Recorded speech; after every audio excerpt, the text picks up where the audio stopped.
कुछ दिनों से टेट के जो अभ्यर्थी हैं उनमें एक असमंजस बना हुआ है और वो असमंजस इसलिए बना हुआ है क्योंकि जो 1 सितंबर 2025 को ऑर्डर ऑनरेबल सुप्रीम कोर्ट ने पास किया था उसके रिव्यू में अभी क्या हुआ है।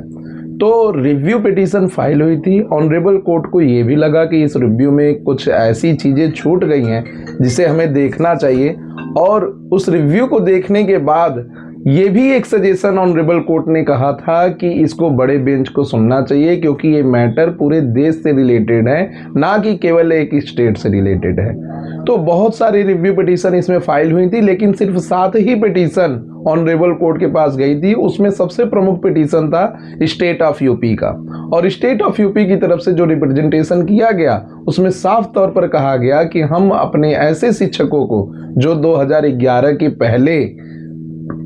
एजुकेशन में आए हैं, टीचिंग में आए हैं, उनको कहीं से भी हम इस आधार पर नहीं निकाल सकते क्योंकि उसमें बहुत सारे ऐसे शिक्षक हैं जो कि स्टेट से अवार्ड पाए हैं, सेंटर से अवार्ड पाए हैं और जिनसे पढ़ाए गए बच्चे IAS, IPS, doctor, engineer, lawyer, advocate और कहीं ना कहीं एरोनॉटिक्स बड़े स्थान पर आज हैं।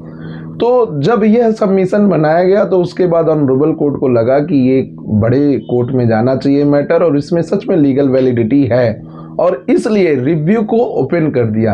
अब आप कानूनी भाषा में बहुत से लोग ये समझ नहीं पा रहे हैं कि रिव्यू ओपन होने का क्या मतलब है। क्या 1 सितंबर 2025 का ऑर्डर ऑटोमेटिक जो है रुक गया या फिर वो ऑर्डर बरकरार रहेगा? तो हालांकि ये ऑनरेबल सुप्रीम कोर्ट के पास जो पावर है अंडर आर्टिकल 142 उसके अंतर्गत भी आता है और जब रिव्यू किसी चीज में ओपन हो जाता है तो इसका साफ साफ मतलब होता है कि उस केस में कुछ ऐसे लीगल ग्राउंड्स रह गए थे जिनको सुना जाना, जिन पर बहस होना और जिन पर केस लॉज आना बाकी है, इसीलिए ये रिव्यू ओपन हुआ है। अब रिव्यू ओपन हो गया है, उसके बाद 3 नवंबर 2025 की डेट लगी है। बहुत सारे लोग उसमें इंटरवेंशन एप्लीकेशन लगा के जुड़ भी रहे हैं। जो रिव्यू में थे उनको भी कहीं ना कहीं अब मेन केस में आने के लिए जिनका अलाउ हो गया है उनको इंटरवेंशन एप्लीकेशन लगाकर आना पड़ेगा। और कई सारे लोग इसमें इंटरवेंशन एप्लीकेशन इसलिए भी लगा रहे हैं क्योंकि कॉज ऑफ एक्शन इसमें जो है वो एवरी टीचर का बिलोंग करता है, क्योंकि एक टीचर की भी नौकरी अगर है तो वो उसका कॉज ऑफ एक्शन है, वो यहाँ पर आकर अपनी बात को रख सकता है, माननीय न्यायालय से परमिशन ले सकता है कि हम इसमें अपनी बात रखना चाहते हैं और अपनी बात को रखकर माननीय न्यायालय को यह संतुष्ट कर सकता है कि 2011 के पहले जो लोग टीचिंग को ज्वाइन किए थे वो कहीं ना कहीं एलिजिबल थे और जब वो नौकरी की पात्रता के लिए आए थे, एलिजिबिलिटी के लिए आए थे, तो उन्होंने सारी एलिजिबिलिटी जो स्टेट गवर्नमेंट के द्वारा तय की गई थी वो सारी एलिजिबिलिटी को क्वालिफाई कर सारी एलिजिबिलिटी को पार कर तभी वो टीचिंग का जॉब पाए थे। और कई लोग इसमें पीछे भी छूट गए थे जो एलिजिबिलिटी को नहीं प्राप्त किए थे। तो कहीं ना कहीं जब टेट का जो पैमाना है, जो टेट का नियम है, जिस आर्टिकल 21A के लिए बात की जाती है उसकी शुरुआत ही जब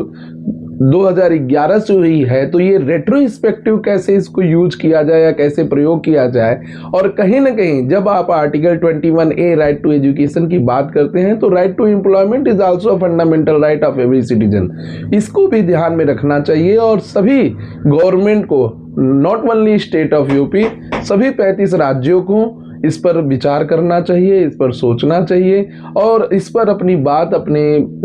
समाज में जितने भी टीचर लोग हैं उनके लिए रखना चाहिए, क्योंकि टीचर एक ऐसे वर्ग हैं जो कहीं ना कहीं प्रारूप तैयार करते हैं किसी भी छोटे बच्चे का। और जो छोटा बच्चा होता है वो अच्छी टीचिंग की वजह से ही आगे चल के वो बड़ा